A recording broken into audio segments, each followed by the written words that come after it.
Okay. నేటి కోసం ఏర్పాటు చేయబడిన పాఠం మేఘ సందేశం, మనిషి సందేహం. మేఘ సందేశం, మనిషి సందేహం. మనిషి సందేహం. మనం ఇంతవరకు ఎన్నో పాఠాలు వింటున్నాం. కానీ విన్న పాఠాల్లో ఇది ఒక క్రొత్త పాఠం. మీకు ఆశ్చర్యాన్ని ఖచ్చితంగా కలుగజేస్తుంది అని ఖచ్చితంగా నేను చెప్పగలను పాఠం విన్న తర్వాత. మేఘ సందేశం అనే ఆ పాఠంలోనే మొట్టమొదటిగా ఏమని ఉందంటే మేఘము అనేసి ఉంది. అంటే మేఘం ఏదో ఒక సందేశాన్ని తెలుపుతుంది. కానీ మనిషికి అది సందేహంలాగే ఉంది. ఆ మేఘం తెలిపే సందేశం ఏంటి? మనిషి దేనికోసం సందేహపడుతున్నాడు అన్నదే ఈ పాఠం.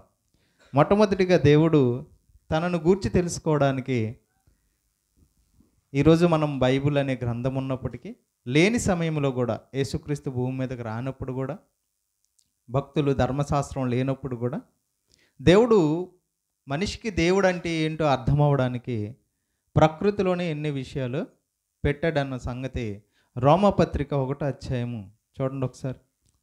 రోమపత్రిక 1వ అధ్యాయం 19వ వచనంలో ఈ మాట చెప్పబడుతుంది. ఎందుకనగా దేవుని గూర్చి తెలియశక్యమైనదేదో అది వారి మధ్య విశదమై ఉన్నది, దేవుడు అది వారికి విశదపరచెను. రోమపత్రిక 1వ అధ్యాయం 19వ వచనంలో ఏమనిస్తుంది? ఎందుకనగా దేవుని గూర్చి తెలియశక్యమైనదేదో, దేవుని గూర్చి తెలియశక్యమైనదేదో అంటే దేవుని గూర్చి ఏది తెలియాలో అదంట ఎక్కడుందంట? అది వారి మధ్య విషదమే అన్నది, అంటే వారి మధ్య వివరించేసి ఉందంట అని కిందని చెప్తే ఏమంటున్నాడంటే ఆయన అదృశ్య లక్షణములు అనగా నిత్యశక్తియు దేవత్వమును జగదోత్పత్తి మొదలుకొని సృష్టింపబడిన వస్తువులను పరిశీలిస్తే అర్థమైపోద్దంట. అంటే దేవుడు కలుగు చేసిన ప్రకృతిని ఆలోచిస్తే ఎవరు అర్థమవుతారంట? దేవుడు ఉన్నాడు అన్న సంగతి అర్థమవుతుందంట. ఓకేనా? అయితే ఈరోజు మనం ఎంచుకున్న పాఠం మేఘముల ద్వారా దేవుడు ఎలా కనపరచబడతాడు, మేఘాలు దేవుని యొక్క గొప్పతనాన్ని ఎలా వివరిస్తాయి అన్న పాఠమే ఈరోజు మనం నేర్చుకుంటున్నాం. అదే మేఘ సందేశం, మనిషి సందేహం. ఈ మేఘాల గురించి వార్తల్లో చెప్తూ అంటే విత్తనాలు చల్లకముందు, వ్యవసాయ కాలం రాకముందు న్యూస్లో ఏమని వస్తుంది తెలుసా అండి? టీవీల్లో మేఘం ఒక సందేశాన్ని తెలుపుతుంది. ఏంటా సందేశం? త్వరలో ఋతుపవనాలు వస్తున్నాయి, వర్షాలు పడబోతున్నాయి కాబట్టి రైతులకి మేఘం ఒక సందేశాన్ని తెలియజేస్తుంది, మీరందరూ సిద్ధంగా ఉండాలి. దేనికోసం చెప్పండి? పంటలు పండించుకోవడానికి సిద్ధంగా, విత్తనాలు చల్లడానికి సిద్ధంగా ఉండాలి అనే ఈ మాటను వాళ్ళు చెబుతుంటారు. ఎవరు? వార్తల్లో. ఇది మనకు కూడా తెలుసు కదండి. ఏదైనా ఒక తుఫాను వస్తున్నప్పుడు లేదా వరదలు వస్తున్నప్పుడు ముందుగా ఏం చేస్తారు? త్వరలో రాబోతుంది. అది ఏ సందేశం అంట? మేఘ సందేశం అంట. అది జరగచ్చు, జరగకపోవచ్చు కదా. కానీ అదేనా మేఘ సందేశం అంటే? మరి కొంతమంది టీవీల్లో, సినిమాల్లో కొంతమంది ఏం చెప్తారంటే ప్రియుడు ప్రేయసి పాటల్లో కూడా ప్రియుడి యొక్క సందేశాన్ని మోసుకొని ఎవరు తెస్తారంట? మేఘాలు తీసుకుని వచ్చి ప్రియురాలికి చెప్తాయంట. ఇలాగా పాటలు కట్టారు, సినిమాల్లో మాటలు మాట్లాడారు. అలాగే బయట ఉన్నవారు కూడా మేఘ సందేశం అంటే ఇదిగో వర్షం వస్తుందని తెలుపుతుంది అనే ఒక పదాన్ని ఉపయోగించి చెబుతున్నారు. దీనికోసం శాస్త్రవేత్తలు ఇప్పుడు ఎలా అయితే పరిశోధనలు చేస్తే సంస్థలు ఉన్నాయో అలాగే ప్రపంచంలో అమెరికాలో కానీ మన దేశంలో కానీ వాతావరణ పర్యావరణాన్ని లేదా వాతావరణం యొక్క విషయాన్ని తెలపడానికి, వర్షం యొక్క వివరాలు తెలపడానికి పరిశోధన కేంద్రాలు కూడా ఉన్నాయి. అదే ఎన్సిఏఆర్ అంటే national centre atmosphere research. National centre atmosphere research అనేది ఒకటి. అలాగే UCAR university cooperation atmosphere research centre అని. ఇలాగా అంటే 2-3 ఇలాగా కొన్ని దేశాల్లో ఉన్నాయి. దేని గురించి తెలుపుతాయి ఇవి? వాతావరణం గురించి చెప్తాయి. ఎప్పుడు వర్షం వస్తుంది, ఎప్పుడు తుఫాను. అందుకోసం కదండి మనకి ముందే తెలిసిపోతుంది. ఏమని? త్వరలో 3 రోజులు తుఫాన్లు అంటారా, పిల్లలకి సెలవు ఇచ్చారని మనం మాట్లాడుకుంటున్నాం కదా. ఇవన్నీ దేని వల్ల అంటే ఇదిగోండి వాళ్ళు అక్కడ ఉండి పరిశోధన చేసి అవి చెబుతుంటారు. ఓకేనండి. దీనికోసం పరిశోధన సంస్థలు అనేవి కూడా ఉన్నాయి. ఓకేనా. ఈ అమెరికాలో ఉన్న ఈ పరిశోధన కేంద్రంలో మొట్టమొదటిసారిగా ప్రాధాన్యత పొందిన ఒక శాస్త్రవేత్త ఉన్నాడు. ఆయనే డల్లస్ వెస్లీ అని. ఈయన మొట్టమొదటిసారిగా ఈయన చేసిన ప్రతిపాదన కరెక్ట్ అయ్యింది. కనుక ఏంటి ఆ ప్రతిపాదన అంటే, ఇదిగో మేఘాలలో నీటి చుక్కల గురించి చెప్పాడు ఆయన. 1 క్యూబిక్ మీటర్ విస్తీర్ణంలో ఉన్న వాటిలో 1 మిల్లీ లీటర్ వాటర్ చుక్క ఉంటుందని, చిన్న వాటర్ చుక్క 1 గ్రామ్ వాటర్ ఉంటుందని ఈయన ప్రతిపాదన చేశాడు. పరిశోధన ద్వారా తెలుసుకున్నాడు. కనుక ఈయనని అంటే ప్రాముఖ్యత పొందిన శాస్త్రవేత్తల్లో ఈయన ఉన్నాడు. ఎవరు? ఈ డల్లస్ వెస్లీ అన్న ఆయన. ఇలాగా రకరకాలుగా ఇంకా మేఘాల గురించి చెబుతూ ఆకాశం మనకు కనిపిస్తున్న పైనంట 4 రకాల మేఘాలు ఉన్నాయంట. ఎన్ని రకాల మేఘాలు? 4 రకాల మేఘాలు ఉన్నాయి. 1 క్యుములర్ అని, 2 సిరస్ అని, 3 స్ట్రాటస్ అని, 4 నింబస్ అని. క్యుములర్, సిరస్, స్ట్రాటస్, నింబస్, ఇలా 4 రకాల మేఘాలు ఉన్నాయని, అది విస్తీర్ణం బట్టి, హైట్ను బట్టి, అంటే పైకి వెళ్తున్న కొలిది ఉన్న దాన్ని బట్టి వీటిని విడదీశారనమాట. సైజును బట్టి, నీరును బట్టి, దట్టతను అంటే మేఘం యొక్క సైజును బట్టి, దాన్ని బట్టి వాటిని బరువును బట్టి దాన్ని పేర్లు పెట్టారు. దానికి ఇన్ని రకాల మేఘాలు ఉంటాయని చెప్పారు. ఇలాగ మేఘాల గురించి పరిశోధన చేసి ఎప్పుడు మేఘాల్లో వర్షం పడుతుంది, ఎప్పుడు తుఫాను వస్తుంది, ఇలాగా పరిశోధన చేసి వాళ్ళు తెలియజేశారు. వాటికే పరిశోధన కేంద్రాలు ఉన్నాయి. వాటి పేర్లు మీకు చెప్పాను, ఎన్సిఏఆర్, యూసీఏఆర్ అని. ఓకేనండి. ఇది వీళ్ళు చెప్పిన ఉద్దేశం. అయితే దేవుడు వీటి గురించి ఏం చెప్తున్నాడు? మన పాఠం అదే కదండి, మేఘ సందేశం, మనిషి సందేహం. మేఘాల గురించి పరిశోధన చేసిన వీళ్ళు చెప్పిన విషయాలు మీకు ఇప్పుడు చెప్పాను. ఏంటంటే దాని సైజును బట్టి 4 రకాలు ఉన్నాయని, వాటిలో ఎంత వాటర్ పడుతుందో దాని గురించి చెప్పారని, అవి ఎక్కడెక్కడ ఉన్నాయంటే సైజులు బట్టి హై రేంజ్ని బట్టి వెళ్తున్న కొలిది ఎక్కడెక్కడ ఉంటాయని వాళ్ళు పరిశోధన చేసి చెప్పారు. ఎప్పుడు వర్షం వస్తుందో, వర్షం వచ్చే ముందు మేఘం సందేశం ఇస్తుందని ఇలాగ చెప్పుకొచ్చారు కదండి. ఇప్పుడు మనం దేన్ని పరిశోధించాలంటే, మనుషులు చెప్పే ఈ ఆలోచనల కంటే ఈరోజు పాఠం చెప్తున్నామంటే ఖచ్చితంగా దేనికి మించే బైబిల్ ఉంటుంది. అవునా? వాళ్ళు చెప్పిందే బైబిల్ చెప్పదు. వాళ్ళు చెప్పలేని విషయాలు ఎన్నో ఉన్నాయి బైబిల్లో మేఘాల గురించి. వాటిని మనం పరిశోధిద్దాం. ఓకేనా. మనం ఎప్పుడు కళ్ళెత్తి పైకి చూసిన వెంటనే ఇలా చూసిన వెంటనే మేఘాలు కనిపిస్తాయి. అవునా? కానీ ఆ మేఘాలను దేవుడు ఎందుకు ఆకాశంలో పెట్టాడు అని ఆలోచన చేయం.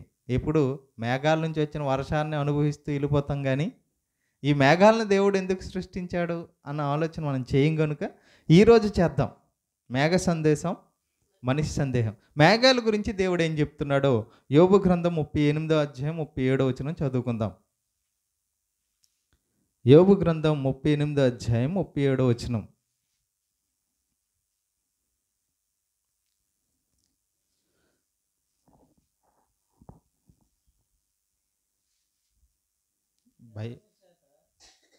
తీయడం రాదు బైబిల్ ఎవరికి? ఇంత లేట్, నేను ఎడం చేతిని తీసేస్తున్నాను. రైట్. యోబు గ్రంథం 38వ అధ్యాయం 37వ వచనం. జ్ఞానము చేత మేఘములను వివరింపగలవాడెవడు? దేవుడేమంటున్నాడు అంటే, ఈ లోకంలో జ్ఞానవంతులని పిలువబడుతున్నారు కదా, వాళ్ళ జ్ఞానం చేత మేఘములను వివరింపగలవాడెవడు అంటే, వివరించగలరేనా, వివరించలేరేనా? వివరించలేరు. అంటే మరి వాళ్ళు చెప్పిన జ్ఞానం కాదా? అర్థమవుతుందా? జ్ఞానము చేత మేఘములను వివరింపగలవాడెవడు? మీరు చూసిన మేఘాలు చూసినట్టు వర్షం పడుతుందని మీకు తెలీదా? యేసుక్రీస్తు తను బ్రతికిన కాలంలో ఇదే చెప్తాడు. మీరు ఆకాశము వైఖరి చూసి వర్షం వస్తుందో లేదో మీరు చెప్పేస్తారు కదా అని మత్తయి సువార్తలో ఉంది. అంటే వైఖరిని చూస్తే ఎవరికైనా అర్థమైపోతుంది. మేఘాలు వస్తే వర్షం పడుతుంది అన్న సంగతి మనకి దానికి పరిశోధనలే చేయాల్సిన అవసరం లేదు. కానీ దేవుడు ఏమంటున్నాడంటే, జ్ఞానము చేత మేఘములను వివరింపగలవాడెవడు? అంటే మనుష్యుల జ్ఞానం చేత మేఘాల్లో ఉన్నదాన్ని మనిషి వివరించలేరు. దేవుని జ్ఞానం చేత దేవుడు గ్రంథంలో రాపించి ఇచ్చాడు, ఇంకా ఏ జ్ఞానం చేత వివరించవచ్చు? రైట్, చూద్దాం. యోబు గ్రంథము, ఇప్పుడు మేఘాల గురించి మనం ఆలోచిస్తున్నాం. యోబు గ్రంథం 37వ అధ్యాయము 11వ వచనం. యోబు గ్రంథము 37వ అధ్యాయం 11వ వచనం. మరియు ఆయన దట్టమైన మేఘమును, ఆయన దట్టమైన మేఘము అన్నాడు కదండి. మేఘాలు ఎన్ని రకాలు చెప్పారు వాళ్ళు? 4 రకాలు. అంటే దట్టమైన మేఘం కూడా ఉందంట. ఆకాశంలో పైకి వెళ్ళిన కొద్ది ఏముంటాయంట? దట్టమైన మేఘాలు ఉంటాయంట. దట్టమైన మేఘాలు అంటే మీకు అర్థం కాదేమో కదా. దట్టమైన మేఘం అంటే మీకు అర్థం కాదేమో. ఉదాహరణగా ఒక విషయం చెప్తాను చూడండి. వైఎస్ జగన్ గారి తండ్రి గారు, మీకు పేరు తెలుసా? వైఎస్ రాజశేఖర్ రెడ్డి గారు. ఆయన ఎలా చనిపోయాడు చెప్పండి, తెలుసా మీకు? విమానం మీద వెళ్తూ దట్టమైన మేఘాలు విసిరి కొట్టడం వల్ల చనిపోయాడు. అంటే మేఘాలు ఏం చేస్తాయంట? దట్టంగా ఉంటాయి. దట్టంగా అంటే అసలు ఆ మేఘాల్లోకి వెళితే మరి కనిపించదనమాట. అది దట్టమైన చీకటి అంటాం కదండి. ఆ చీకట్లోకి వెళ్ళామనుకోండి, ఇంతకుముందు కొద్ది రోజుల క్రితం మంచు విపరీతంగా పడి ముందు వెళ్తున్న ఈ లైటింగ్కి ఏం కనిపించేవి కాదు. బండి మీద వెళ్తున్నా కూడా అంటే అంత దట్టంగా మంచు పడింది, కనిపించేది కదా. అలాగే మేఘాలు కూడా దట్టంగా ఉంటాయంట. ఆ మేఘాల్లోకి వెళ్తే అవి విసిరి కొడతాయంట. అది ఇంకా ఎంత దట్టమైనవో చూడండి. 27వ అధ్యాయం చూడండి. యోబు గ్రంథం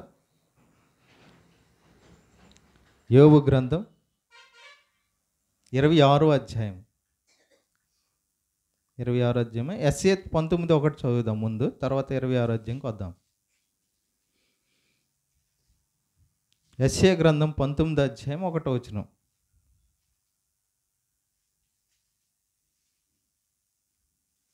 ఎస్ఏ గ్రంథం 19వ అధ్యాయం 1వ వచనం. ఐగుప్తును గూర్చిన దేవోక్తి, యెహోవా వేగము గల మేఘము ఎక్కి ఐగుప్తునకు వచ్చుచున్నాడు. దట్టమైన మేఘాలు ఎలా ఉంటాయంట?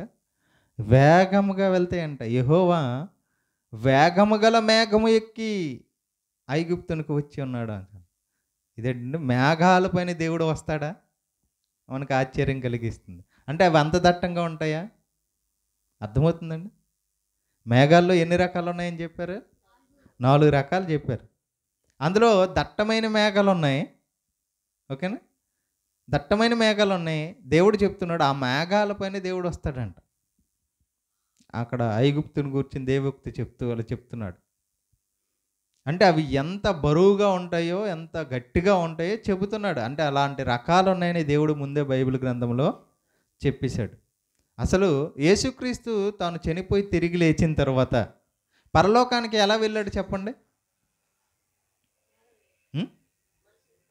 అపోస్తుల కార్యం 1వ అధ్యాయం. అపోస్తుల కార్యం 1వ అధ్యాయం 9వ వచనం. అపోస్తుల కార్యం 1వ అధ్యాయం 9వ వచనం. ఈ మాటలు చెప్పి వారు చూచుచుండగా ఆయన ఆరోహణమైను. అప్పుడు వారి కన్నులకు కనబడకుండా ఒక మేఘము ఆయనను కొనిపోయిను. వేగమైన మేఘం ఒకటి ఉందన్నారు కదా. ఆ మేఘం ఏం చేసిందంటే యేసుక్రీస్తుని కొనిపోయిందంట. ఎక్కడికి? మేఘాలు యేసుక్రీస్తుని పరలోకానికి తీసుకుని వెళ్ళిపోయి. అంటే ఈ మేఘాలు ఎక్కడి వరకు వెళ్తాయి? అయితే ఆకాశం అంచుల వరకు వెళ్ళిపోతాయి అనమాట. మనకు కనిపిస్తున్న ఈ మేఘాలు కాదు, ఇంకా మరికొన్ని మేఘాలు కూడా ఉన్నాయి. అవి ఎక్కడ ఉంటాయంటే మనకు కనిపించే మేఘాలు, వర్షాన్ని ఇచ్చే మేఘాలు అయితే, దేవుడు కొన్ని మేఘాలను నీటితో నింపి ఆకాశం అంచుల్లో పెట్టాడంట. ఎక్కడ పెట్టాడు? ఆకాశం అంచుల్లో పెట్టాడంట. ఎందుకు పెట్టాడు అంటే ఈ లోకం ఆకాశం దాటిపోయిన తర్వాత ఏముంటుంది? మరొక లోకం ఉంటుంది, అంతేనా? ఆకాశం చివరి అంచుకి వెళ్ళిపోయిన తర్వాత ఏముంటుందంటే, నువ్వు చెప్పింది రైటే. ఆకాశం అంచు దాటిపోయిన తర్వాత మరో లోకం వస్తుంది కదా. మరో లోకంలో ఎవరున్నారు? దేవుడు ఉన్నాడు. మరి దేవుణ్ణి చూసి మనిషి బతకగలరా? బ్రతకలేరు కాబట్టి దేవుడు ఏం చేశాడంటే అక్కడ మేఘాలను పెట్టాడంట. ఎందుకు? ఆయన కాంతి భూమి మీద ఉన్న మనుషులకు తగలకుండా. నువ్వు మాటలు చెప్తున్నావు, వాక్యం చూపించు అంటారేమో. నా వైపు అలా చూస్తున్నారు. అంతేనా? యోబు గ్రంథం చూడండి. యోబు గ్రంథం 26వ అధ్యాయం.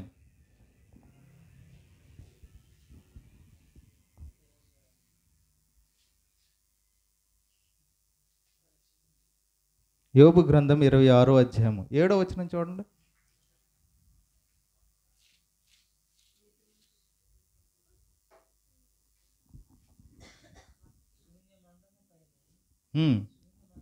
శూన్యమండలం పైన ఉత్తర దిక్కునున్న ఆకాశ విశాలంను ఆయన పరిచెను, శూన్యం పైన భూమిని వేలాడి చేసెను, వాటి క్రింద మేఘములు చినిగిపోకుండా ఆయన తన మేఘములలో నీళ్లను బంధించెను. ఏం చేశాడంట? మేఘాల్లో ఏం బంధించాడంట? నీళ్లను బంధించాడంట. అందుకోసం చూడండి, మీరు ఆకాశం వైపు చూశారనుకోండి, ఎలా కనిపిస్తుంది? నీలంగా కనిపిస్తుంది. ఎందుకు? ఆకాశం అంచెలకు వెళ్ళిపోతే మొత్తం నీరే ఉంది కనుక. ఎందుకు అది అలా మేఘాలలో నీరు బంధించి ఆకాశంలో పెట్టాడు తెలుసా? ఎందుకంటే కింద చెబుతున్నాడు, చదువుదాం. దాని మీద మేఘమును వ్యాపింపజేసి ఆయన తన సింహాసనపు కాంతిని మరుగుపరిచెను. తన సింహాసనపు కాంతిని అంటే ఆయన ఎక్కడైతే పరలోకంలో ఉన్నాడో ఆ కాంతి భూమి మీదకి రాకుండా దేవుడు ఏం చేశాడంట? మేఘాలను నీటితో నింపి అడ్డు పెట్టాడనమాట. అవి డైరెక్ట్గా ఆయన యొక్క ముఖ కాంతి మన మీద పడితే మనం బ్రతకలేము. ఆయన చూసి నరుడు బ్రతకడు. కాబట్టి దేవుడు ఏం చేశాడంటే మేఘాలను నీటితో నింపాడు. అందుకోసం మనకి అలా కనిపిస్తుంది. అర్థమవుతుందా? అర్థమవుతుందండి? ఇంకా చూద్దాం. మరి యేసుక్రీస్తు మేఘాల పైన వెళ్ళాడు. మేఘాల పైన యేసుక్రీస్తు వెళ్ళాడు.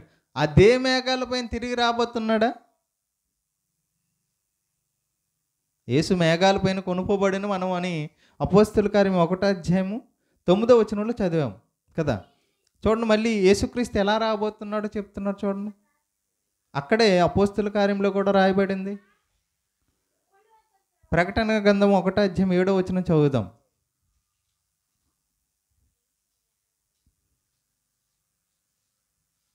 ప్రకటన గ్రంథం 1వ అధ్యాయం 7వ వచనం. ఇదిగో ఆయన మేఘారూఢుడై వచ్చుచున్నాడు. ఎలా వస్తున్నాడంట? మేఘారూఢుడై. మేఘము ఇక్కడ కూడా పైన వచనంలో అపోస్తల కార్యంలో మనం చదివాం కదా, అక్కడ కూడా యేసు ఎలా అయితే పైకి ఎత్తబడ్డాడో అలాగే మళ్ళీ వస్తాడు, ఆ రీతిగానే తిరిగి వస్తాడని అపోస్తల కార్యం 1:11 కూడా రాయబడింది. అంటే ఏ రీతిగా వెళ్ళాడో ఆ రీతిగానే మళ్ళీ వస్తాడు. ఆయన మాత్రమే మేఘాల పైన వెళ్తాడా? మేఘాల పైన వస్తాడా? మనం కూడా మేఘాల పైన వెళ్తామండి. తెలుసా విషయం? అర్థమవుతుందండి? ఎవరు వెళ్తారు? మనం కూడా వెళ్తామా? దెస్సలోనికీయులకు రాసిన మొదటి పత్రిక 4వ అధ్యాయం 17వ వచనం చూడండి. దెస్సలోనికీయులకు రాసిన మొదటి పత్రిక 4వ అధ్యాయము 17వ వచనం.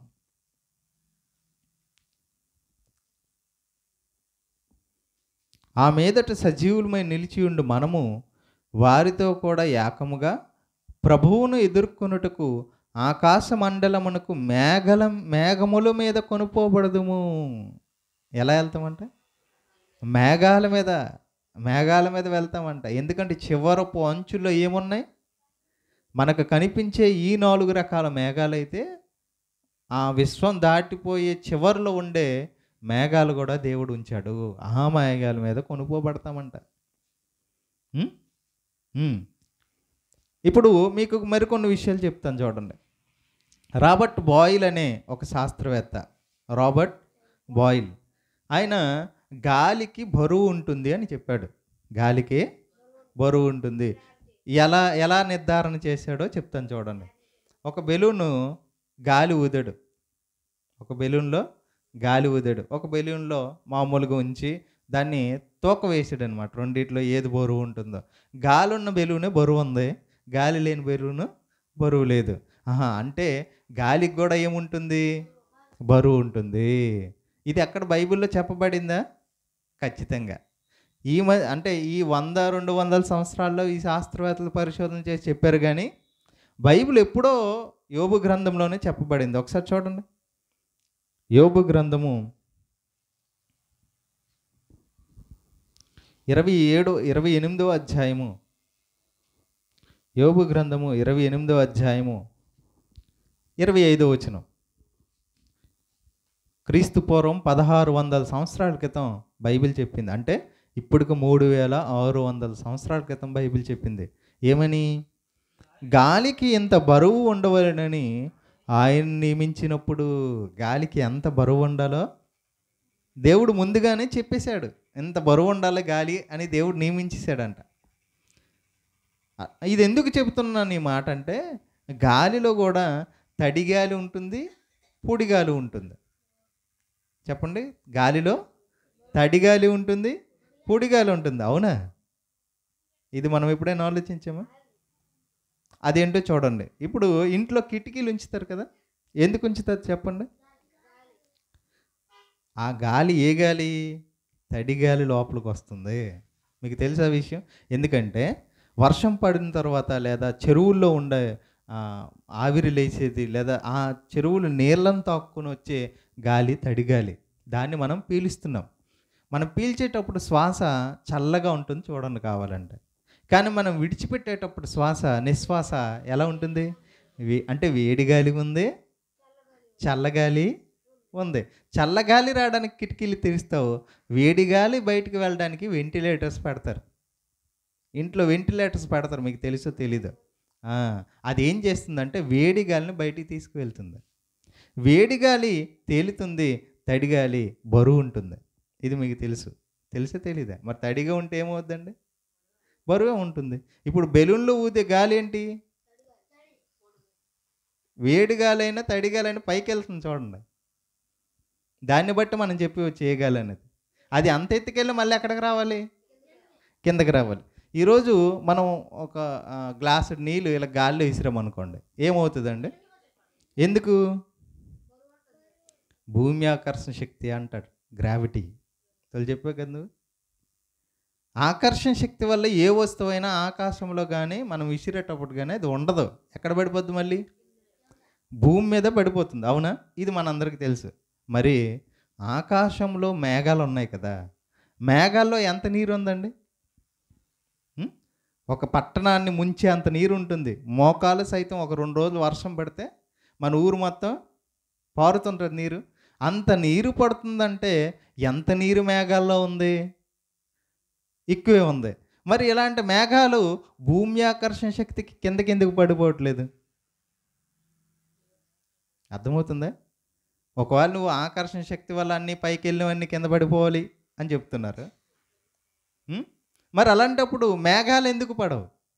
ఒక విమానం వెళ్తుంది అనుకోండి, విమానం ఎందుకు పడదు కిందకి పైకి వెళ్తున్నప్పుడు? అంటే ఈ ఆకర్షణ శక్తి యొక్క బలాన్ని తోసుకొని వెళ్ళే యంత్రాలు, దాన్ని ఏమంటారు? ఇంజిన్స్ విమానంలో పెడతారు. ర్యాకెట్స్లో కానీ విమానాల్లో కానీ పెడతారు. కనుక అది భూమి ఆకర్షణ శక్తిని దాటుకునే స్పీడ్లో వెళ్తుంది కనుక పైకి ఎగురుతుంది. అది అవునా? నడుస్తుంది, పైకి ఎగురుతుంది. అవునా? ప్రయాణిస్తుంది. ఏది? విమానం కానీ ర్యాకెట్స్ కానీ ఇవన్నీ. మరి మేఘాలకి ఏ ఇంజిన్లు ఉన్నాయి? దానిలో అంత నీరు ఉంది కదా, మరి బరువైనా కాదా నీరుంటే? మరి అంత బరువైన నీటితో ఉన్న మేఘాలు ప్రయాణిస్తున్నాయి. ఆ సంగతి మీకు తెలుసా? మేఘాలు కూడా ఏమవుతున్నాయి? ప్రయాణిస్తున్నాయి. ఆ ప్రయాణిస్తున్నప్పుడు మరి దానికి సౌండ్ వస్తుందా? ఇప్పుడు విమానం వెళ్తుంది అనుకోండి, పైన వెళ్తున్న సౌండ్ ఇక్కడికి వస్తుందా? వస్తుంది. మరి మేఘాలు కూడా ప్రయాణిస్తున్నాయి. మరి సౌండ్ వస్తుందా? రావట్లేదు. పోనీ ఇంజిన్లు ఉన్నాయా? మరి ఎలా ప్రయాణిస్తుంది? మరి ఈ శాస్త్రవేత్తలు దాని గురించి పరిశోధన చేసి చెప్పగలరా? చెప్పలేరు. కాబట్టి దేవుడు మొట్టమొదటిగా మనం ఒక మాట చదివాం. ఏంటని? మేఘములను పరిశోధించి దాని గురించి చెప్పగలవాడు ఎవడు చెప్పలేడు అనమాట.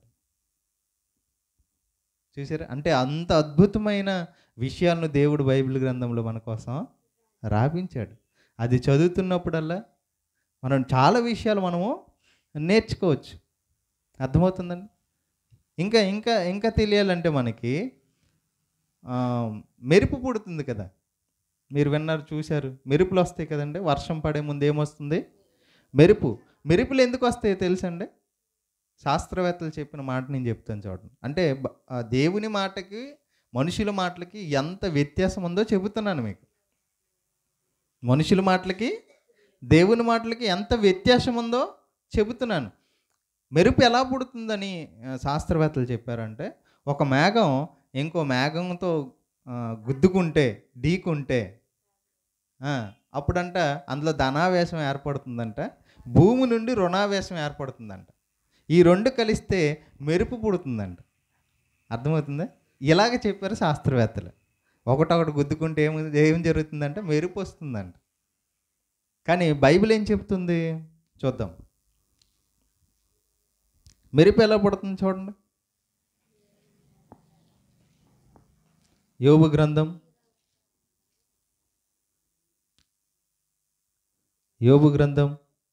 37వ అధ్యాయము 14వ వచనం, 15వ వచనం. యోబు గ్రంథం 37వ అధ్యాయం 15వ వచనం. దేవుడు తన మేఘపు మెరుపును ప్రకాశింపవలనని ఎట్లు తీర్మానము చేయునో నీకు తెలియనా? సరిపోద్దండి. మెరుపు పుట్టించాలంటే ఢీకోవడం వల్ల పుట్టడం లేదు మెరుపు. మరి ఎలా మెరుపు వస్తుందంట? ఎలా వస్తుంది మెరుపు?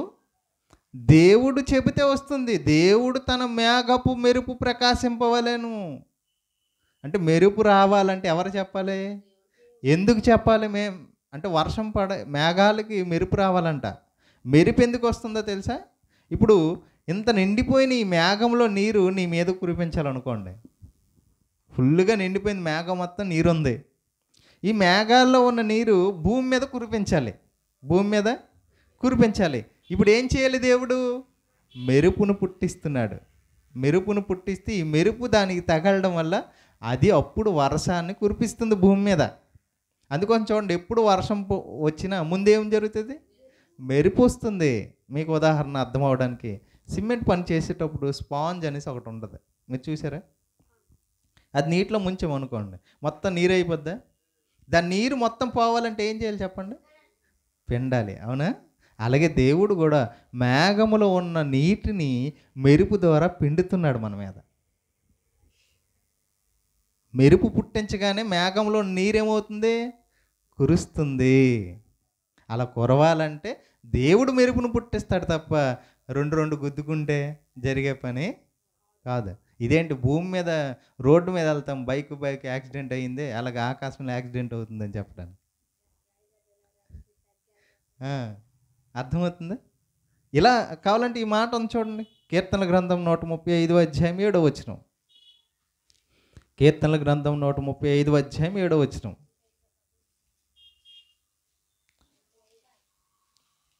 కీర్తన గ్రంథం 135వ అధ్యాయం 7వ వచనం. భూదిగంతముల నుండి ఆవిరి లేవజేయవాడు ఆయనే, వాన కురియినట్లు మెరుపు పుట్టించువాడు ఆయనే.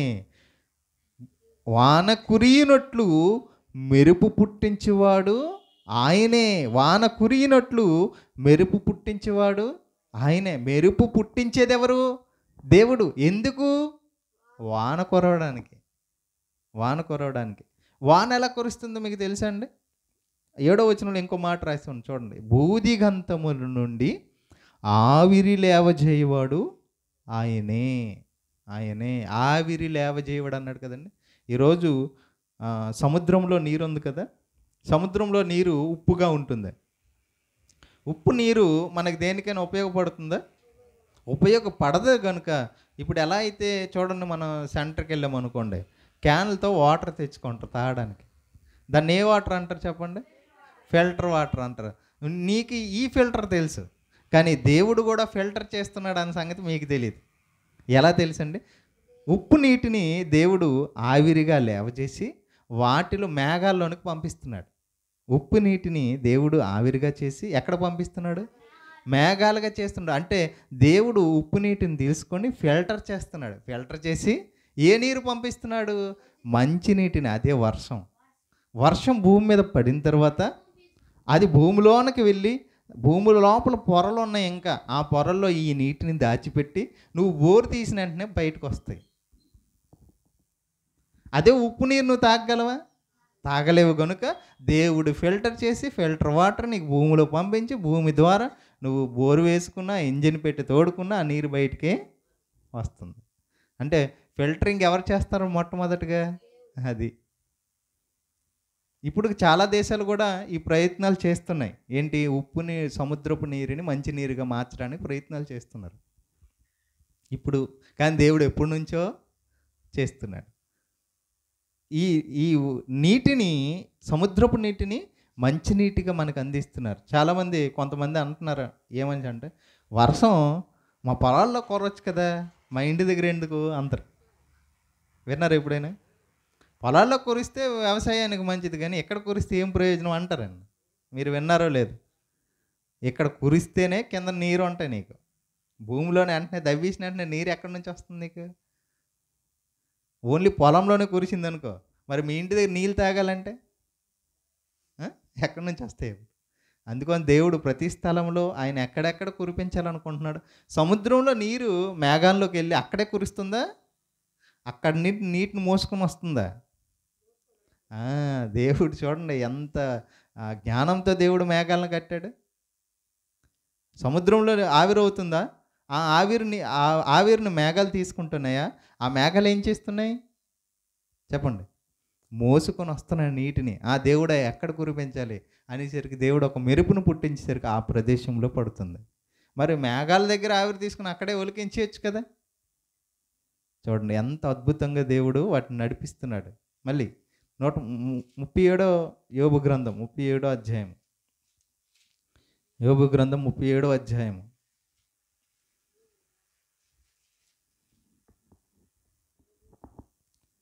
యోబు గ్రంథం 37 అధ్యాయం 11వ వచనం నుంచి.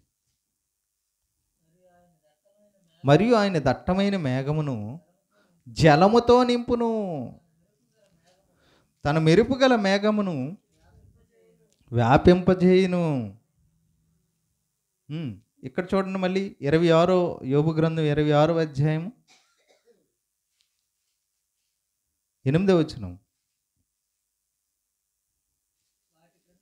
వాటి క్రింది మేఘములు చినిగిపోకుండా ఆయన తన మేఘములలో నీళ్లను బంధించెను. చూడండి, మేఘం చినిగిపోకుండా ఏం చేస్తున్నాడంట?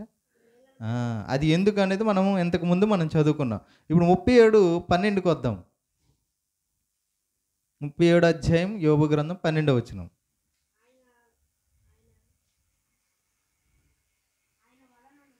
ఆయన వలన నడిపింపబడినవై నరులకు నివాసయోగ్యమైన భూగోళము మీద మెరుపును మేఘములను సంచారము చేయును. సంచారం అంటే ప్రయాణం. మేఘాలు మెరుపులు ఏం చేస్తాయంట? భూమి మీద సంచారం చేస్తాయంట. అంటే దేవుడు ఎక్కడ కురిపించాలో అక్కడ మెరుపు పడుతుంది, అది ప్రయాణం చేస్తుంది. ఎంత దూరం వెళ్తుందో తెలియదు. మనం చూడండి, మెరుపు ఎక్కడ మొదలవుద్ది, ఎక్కడికి వెళ్ళిపోద్దో తెలియదు. మేఘం ఎక్కడ వర్షం స్టార్ట్ అవుద్ది, ఎక్కడ ముగిస్తుందో తెలియదు. సంచారం చేయనంటే ప్రయాణం చేస్తుంది. ఆయన వాటికి ఆజ్ఞాపించినది యావత్తు అవి నెరవేర్చును. అవి ఏం చేస్తాయంట? వాటికి చెప్పినవన్నీ అవి నెరవేరుస్తాయంట.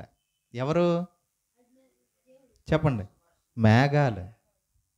మేఘాలు కానీ ప్రకృతి కానీ సృష్టి మొత్తం దేవుడు చెప్పింది చేస్తుంది. దేవుడు చెప్పింది చేస్తుందా? చేస్తుంది. తర్వాత ఒక మంచి మాట అన్నాడు చూడండి, నెరవేర్చును శిక్ష కొరకే కానీ, తన భూలోకం కొరకే కానీ, కృప చేయుటకే కానీ ఆయన ఆజ్ఞాపించిన దానిని అవి నెరవేర్చును. ఏం చేస్తాయంట? దేవుడు చెప్పిన మాటను తూచా తప్పక మేఘాలు ఏం చేస్తాయంట? పాటిస్తాయంట. అది కృప కొరకే కానీ శిక్ష కొరకే కానీ. కృప కొరకే కానీ శిక్ష కొరకే కానీ ఏలియా ప్రార్థన చేశాడు. 3.5 సంవత్సరాలు వర్షింపకుండినట్లు యెహోవాకు ప్రార్థించగా మేఘాలు ఏమైపోయినాయి? ఆగిపోయి వర్షం పడలేదు. అంటే దేవుడు చెప్పిన మాటకి వెంటనే ఏమైపోయినాయి ఇవి? శిక్షించాలి మనుషులు అనుకున్నారు, వెంటనే అవి ఆగిపోయినాయి. మళ్ళీ దేవుడు కృప చూపించాలనుకునేసరికి మళ్ళీ ప్రార్థన చేసరికి మళ్ళీ వర్షం పడింది. అంటే దేవుని ఆజ్ఞను తూచా తప్పవు. ఎంతవరకు మనం కొన్ని విషయాలు నేర్చుకున్నాం. ఏంటి? ఒక శరీర సంబంధంగా మనం నేర్చుకోవడానికి మనకి ఆకాశంలోని మేఘాలు మనకి ఎలా ఉపయోగపడుతున్నాయో దేవుడు మనకి నేర్పించాడు. ఇప్పుడు ఆత్మీయ సంగతులు కూడా మనం నేర్చుకుందాం. ఆత్మ సంబంధంగా ఇది ఎలా ఉపయోగపడుతుంది, దేవుణ్ణి పరిచయం చేస్తుంది.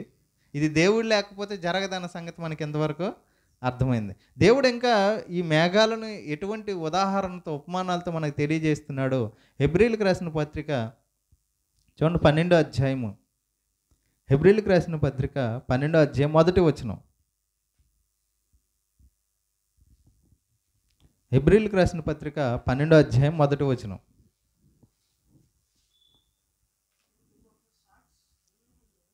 ఇంత గొప్ప సాక్షి సమూహము మేఘము వలె మనల్ని ఆవరించి ఉన్నందున అని చెప్తున్నాడు. ఇంత గొప్ప సాక్షి సమూహము, హెబ్రీలకు రాసిన పత్రిక 12వ అధ్యాయం 1వ వచనం. ఇంత గొప్ప సాక్షి సమూహం అని దేని గురించి, ఎవరి గురించి చెప్తున్నాడంటే హెబ్రీలు రాసిన 11వ అధ్యాయంలో, హెబ్రీలు రాసిన పత్రిక 11వ అధ్యాయం 1 నుంచి ఆ వచనాలన్నీ 40 వచనాలు ఎవరి గురించి రాసి ఉంటుంది అంటే భక్తుల గురించి రాసి ఉంటుంది. విశ్వాసం కలిగి జీవించిన అబ్రహాము, దావీదు, ఇస్సాకు వాళ్ళ గురించి రాయబడుతూ వాళ్ళని దేనితో పోలిస్తున్నాడు దేవుడు? ఇంత గొప్ప సాక్షి సమూహము మేఘము వలె మనలను ఆవరించి ఉన్నందున. ఏమంటున్నాడు? మేఘము వలె మనల్ని ఆవరించి ఉన్నందున. దేనితో పోలిస్తున్నాడు భక్తుల్ని? మేఘములతో పోలిస్తున్నాడు. మేఘములతో ఎందుకు పోల్చాడు చెప్పండి? దేవుని పని నెరవేర్చడంగా కాకుండా ఆకాశంలో సూర్యుని యొక్క వేడి మన మీద పడకుండా ఆపుతున్నాయి. చల్లని నీడని ఇస్తున్నాయి కదా. పైనున్న వేడిని, కాంతిని డైరెక్ట్గా మన మీద పడకుండా మేఘాలు ఏం చేస్తాయి? ఆపుతున్నాయి. అలాగే భక్తులు జీవితాలు చూస్తున్న మనం అపవాది ఆలోచనలో పడకుండా అవి ఆపుతున్నాయని నేర్పిస్తున్నాడు. అంటే విశ్వాసం కలిగి నువ్వు ఎలా బ్రతికితే అపవాదిని ఎదిరించవచ్చో భక్తుల ద్వారా నేర్పిస్తున్నాడు. భక్తులు నేర్పిస్తున్నారా? ఈరోజు మనం చదువుకుంటున్నాం కదా, విశ్వాసం కలిగిన భక్తుల గురించి చదువుతున్నామా? అబ్రహాం గురించి, ఇస్సాకు గురించి, యాకోబు గురించి, దావీదు గురించి, ఇలా భక్తుల జీవితాలు చదువుతున్నప్పుడు మనకేం అర్థమవుతుంది? అపవాదిని వాళ్ళు ఎలా జయించారో, ఎలా ఓడించారో అవి నేర్పుతున్నాయి. అంటే అపవాది యొక్క ఆలోచన నుంచి ఆపుతున్నాయి అవి. అలాగే మేఘం కూడా అలాగ ఉందని మేఘంతో సరిపోలిస్తున్నాడు. ఎవరిని? భక్తుల్ని. ఓకేనా? ఆత్మ సంబంధంగా మనం ఆలోచిస్తే అదే విషయం యెషయా గ్రంథం 25వ అధ్యాయం 5వ వచనంలో ఉంది చూడండి. యెషయా గ్రంథం 25వ అధ్యాయం 5వ వచనం.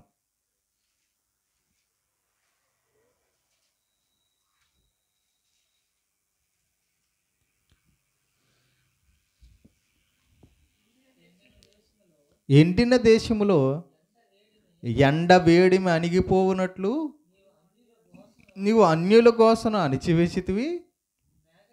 మేఘ ఛాయ వలన ఎండ అణిచివేయబడినట్లు. మేఘ ఛాయ వలన ఎండ అణిచివేయబడినట్లు. అంటే మేఘాల యొక్క ఛాయ వలన ఏమవుతాయి అంటే ఎండ యొక్క తీవ్రత తగ్గుతుంది. చూడండి, మేఘాలు వచ్చాయి అనుకోండి, ఎండ ఉండదు కదా. అంటే అది దాన్ని నిదర్శనంగా దేవుడు మనకు ఒక పాఠాన్ని నేర్పుతున్నాడు భక్తుల జీవితం ద్వారా. అంటే భక్తులు ఎలా అయితే జయించారో నాయన, నువ్వు కూడా అపవాది యొక్క ఆ శక్తుల నుంచి నువ్వు తప్పించబడాలి అని వాటి ద్వారా మనకి ఆత్మీయ సందేశాన్ని చెప్తున్నాడు. అలాగే యోబు గ్రంథం 7వ అధ్యాయం 9వ వచనం చూడండి. యోబు గ్రంథం 7వ అధ్యాయం 9వ వచనం.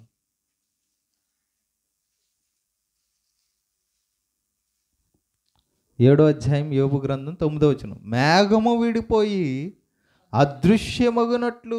మేఘము విడిపోయి అదృశ్యమగునట్లు. చూడండి, ఈరోజు మేఘాలు ఉన్నాయి కదండి, ఆ మేఘాలు ఏమవుతాయి తెలుసా? వర్షం పడుతుంది అనుకోండి, అలాగలా మేఘాలు మరి కనుమరుగైపోతాయి. విడిపోతుండు మేఘాలు ఏమవుతాయి? విడిపోతే ఏమవుతాయి? కనిపించవు. మేఘాలు విడిపోతే కనిపించవు. ఇప్పుడు నీటి చుక్క రెడీ అవ్వడానికి మనం నిన్న రాత్రి మనం మాట్లాడుకున్నాం. ఒక నీరు చుక్క ఒక బిందువు ఏర్పడాలంటే H2 అనే మూలకాలు ఉండాలి. హైడ్రోజన్ రెండు మూలకాలు, ఆక్సిజన్ అనే ఒక మూలకం, ఈ రెండు కలిస్తేనే. ఈ రెండు విడిపోయి అనుకోండి, నీరు ఉంటుందా? ఉండదు. అంటే ఏదైనా విడిపోతే అది ఏమవుదంట? అదృశ్యమైపోతుంది. ఏదైనా విడిపోతే అది కనిపించదు. ఏదైనా విడిపోతే అది కనిపించదు. అలాగే దేవుడు దీని ద్వారా మనకేం నేర్పిస్తున్నాడు మేఘాల ద్వారా అంటే, ఇదిగో సంఘములో క్రీస్తుతో అంట కట్టబడితేనే నువ్వు ఉంటావు, కనిపిస్తావు. ఎప్పుడైతే సంఘంతో కానీ క్రీస్తుతో కానీ నువ్వు విడిపోను అనుకో, నువ్వు ఇక లోకంలో కలిసిపోవాల్సిందే. అంతేనా? దేవుని మందిరానికి రాకపోయినా, దేవుని మాటలు వినకపోయినా, దేవునితో సంబంధం కోల్పోతే నువ్వు ఎవరు అయిపోతావు? లోకంలో ఉన్నవారు అన్యులు ఎలా అయితే ఉన్నారో నీ జీవితం కూడా అలా మారిపోతుంది. అలాగలా కలిసిపోతావు అందులో. విడిపోయావంటే అదృశ్యమైపోతావు. అదృశ్యమైన వాడు ఎక్కడ వెళ్తాడంట? పాతాళమునికి దిగిపోయిన వాడు మరి ఎప్పుడునో రాడు. అంటే విడిపోయావనుకో, సంఘంతో కానీ క్రీస్తుతో కానీ బంధాన్ని విడగొట్టుకున్నావని పాతాళానికి దారికి వెళ్ళిపోతున్నట్టే నీ జీవితం. ఇంకేం నేర్పిస్తున్నాడు మనకి మేఘాల ద్వారా? హగ్గయి గ్రంథం 1వ అధ్యాయము 10వ వచనం చదువుతాం. హగ్గయి గ్రంథం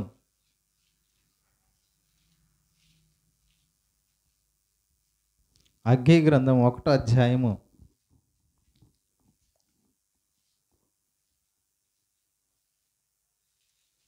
1వ అధ్యాయము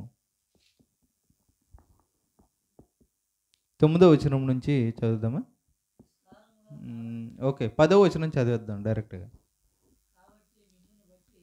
కాబట్టి మిమ్మును బట్టి ఆకాశపు మంచు కురవకై ఉన్నది, భూమి పండకై ఉన్నది. నేను భూమికిని పర్వతములకు అనావృష్టి కలుగు చేసి ధాన్యము విషయంలోను, ద్రాక్షారసం విషయంలోను, తైలము విషయంలోను, భూమి ఫలించి సమస్త విషయంలోను, మనుషుల విషయంలోను, పశువుల విషయంలోను, చేతి పనులన్నిటి విషయంలోను క్షామము పుట్టించి ఉన్నాను. దేవుడు చెప్తున్నాడు ఈరోజు. అంటే ఇక్కడ రాయబడుతున్న ఇశ్రాయేలు గురించి దేవుడు చెప్తూ, మిమ్మల్ని బట్టే భూమి మీద పంట పండదు అని చెప్తున్నాడు. మిమ్మల్ని బట్టే, పైన అదే చదివాం కదా 10వ వచనంలో. కాబట్టి మిమ్మును బట్టి ఆకాశం నుంచి మంచైనా, వర్షమైనా, ఋతువులైనా ఫలించకపోయినా కారణం ఎవరో తెలుసా? మీరే అని ఇశ్రాయేలును బట్టి చూపించి చెబుతున్నాడు. అంటే మనిషి ఇక్కడ ఈ ప్రకృతిలో ఉన్నవి సరిగా ఫలించాలంటే, తన కాలక్రమంలో అన్నీ జరగాలి అంటే ముందు ఎవరు ఫలించాలి? మనిషి ఫలించాలి. మనిషి ఫలించాలని దేవుడు ప్రకృతిలో ఉన్నవన్నిటిని ఫలింపజేస్తున్నప్పుడు, మనిషే ఫలించకపోతే, దేవుని కోసం ఫలించకపోతే, తన కోసమే తాను బ్రతుకుతుంటే, దేవుడు వాటికి కూడా ఏం చేస్తాడంట? అనావృష్టిస్తాడంట ప్రకృతిలో. తన వర్షం తాను కురిపించదంట. మేఘాలు వర్షాన్ని కురిపించి, ఆకాశం మంచు పడదంట. పర్వతాలు కానీ, ద్రాక్షారసం కానీ, లేదా భూమి సమస్త విషయాల్లో ఏది ఫలింపదంట. ఎందుకు? మనుషులుగా మనం ఫలించాలి దేవునిలో. మనం ఫలించకపోతే అవి కూడా ఫలించవు అనమాట. ఎందుకు? అకాల వర్షాలు వస్తున్నాయి, రావాల్సిన కాలంలో వర్షాలు రావు కదా. రాకూడని విషయాల్లో వర్షం వస్తుంది. అవసరం లేనప్పుడు జరుగుతున్నాయి ప్రకృతిలో వైపరీత్యాలు, అవసరం ఉన్నప్పుడు జరగట్లేదు. ఎందుకు? నువ్వు సరిగా లేవు కనుక. చూసా, నీ వలన ఎవరికి వస్తుంది అక్కడి నుంచి? వాటికి దేవుడు ఆజ్ఞాపించేస్తాను, మీరు పని చేయకండి. ఈరోజు మన దేశంలో ఉన్న ప్రజలకి వ్యవసాయ పద్ధతులు తెలియాలంటే ఎక్కడికి వెళ్తారు తెలుసా అండి? ఇజ్రాయెల్ దేశంకి వెళ్తారు. తెలుసా? ప్రధాని మోడీ వెళ్ళాడు, జగన్ గారు వెళ్ళారు, అలాగే వైఎస్ రాజశేఖర రెడ్డి వెళ్ళారు. వ్యవసాయకి సంబంధమైన ఏ యంత్రాలైనా ఎక్కడి నుంచి తెచ్చుకోవాలో తెలుసా? ఇజ్రాయెల్ దేశం వెళ్ళి తెచ్చుకోవాలి.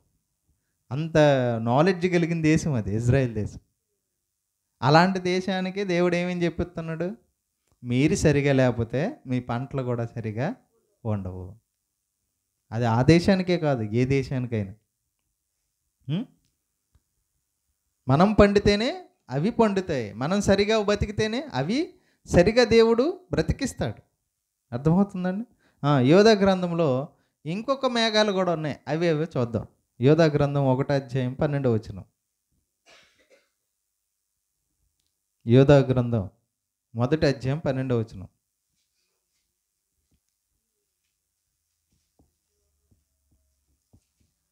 యోధావు రాసిన పత్రిక 1:12.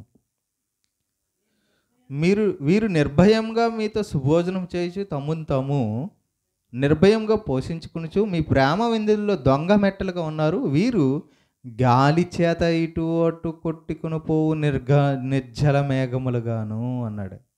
గాలి చేత కొట్టుకుని పోయే మేఘాలు ఉన్నాయి, దేవుని చేత నడిపించబడే మేఘాలు కూడా ఉన్నాయి. ఏవైతే నీరు సమృద్ధిగా ఉంటాయో అది దేవుడు నడిపిస్తాడు. ఏవైతే నీరు లేదో అవి ఎవరు నడిపిస్తారంట? గాలి నడిపిస్తుందంట. అందుకని చూడండి, వర్షము ఇక్కడ పడుతుంది, బాగా పడుతుంది అనుకుంటారు కదా.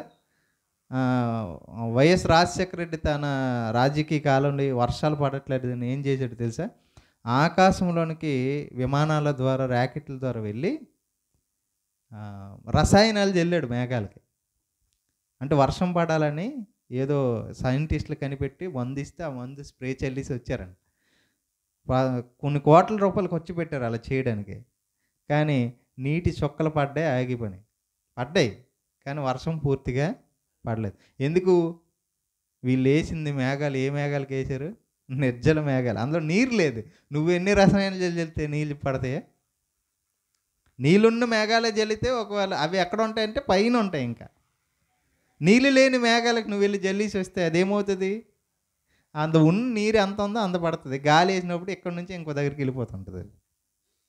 చూడండి, మన దగ్గర కొంచెం చొక్క పడుతుంది, తర్వాత మరి కొంచెం దూరం వెళ్ళి అక్కడ పడుతుంది, మళ్ళీ అక్కడి నుంచి మరి కొంచెం దూరం వెళ్ళి పడుతుంది. చూసారు మీరు ఆ నీళ్ళు, ఆ మేఘాలు వర్షం పడ్డా రేట్రా ఇప్పుడే పడిందిరా వర్షం ఇక్కడ, తర్వాత ఇక్కడ ఆగిపోయి మళ్ళీ అక్కడ వెళ్ళి పడుతుందిరా, ఇదేం మేఘాలరా అంటారా? అవే నిర్జల మేఘాలు. అంటే అందులో నీరు లేదు. గాలి వేసినప్పుడు అది తేలిక కనుక ఏమైపోద్ది? వెళ్ళిపోతుంది. ఎక్కడికి గాలితో వస్తే అక్కడికి వెళ్ళిపోద్ది. ఇది ఎందుకు చెప్తున్నాడు? మనుషుల గురించి చెప్తున్నాడు. అక్కడ దేవుని సంఘంలోనికి వచ్చిన వారు కూడా ఇలాగే ఉన్నారంట. ఎలాగా?